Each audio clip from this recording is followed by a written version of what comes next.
are 10 planets in astrology.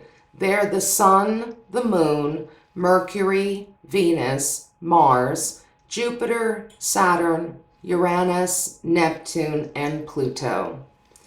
You might ask where the Earth is in this list. The Earth is part of our solar system.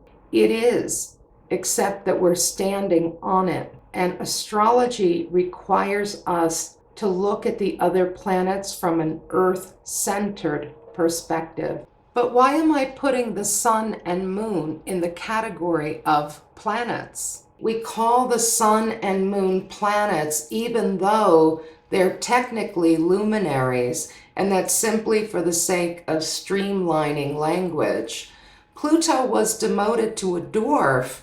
However, recent flybys have shown that it does hold on to an atmosphere and may be a planet after all. But we don't have to worry because it will always be called a planet in astrology. The planetary glyphs are made up of the features of the planets that stood out to the people who created the glyphs. Here's the symbol that represents the sun. It's a circle with a dot in the center. The dot indicates the true self, and the circle indicates the ego that surrounds the true self. The moon is symbolized by a crescent moon. The concave line here shows the receptivity of the moon. It makes no light. It only receives light and reflects it. Mercury's symbol represents the messenger god's winged helmet, and the cross is the caduceus he carries. Venus can be interpreted as the hand mirror of the beauty-conscious goddess. The glyph for Mars is the shield and spear of the god of war.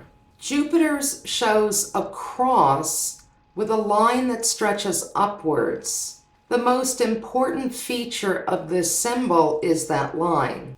It's been said to be Jupiter's lightning bolt, made for him by Vulcan, but it always struck me as a simple representation of Jupiter's excesses. Saturn is either a sickle or a hoe, depending upon who you ask, but both indicate his connection to the earth, farming and agriculture. Uranus is the letter H, which is for the discoverer's last name, Herschel. Since it is the planet of technological advance, it's been said also to be an antenna that catches waves.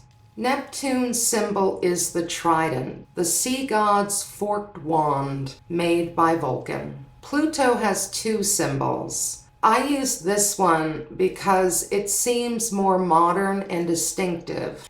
It is a combination of the P and the L from Percival Lowell, who helped in the discovery of Pluto.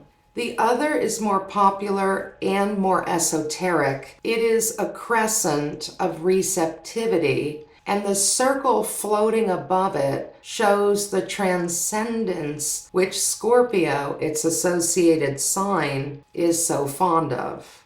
However, some have also said that the circle is the helmet of invisibility made for Pluto by Vulcan. These symbols are for the planets. There are a few more symbols that represent other factors, but we'll cover those much later. Thank you for watching Secrets from an Astrologer's Desk, the Planetary Glyphs.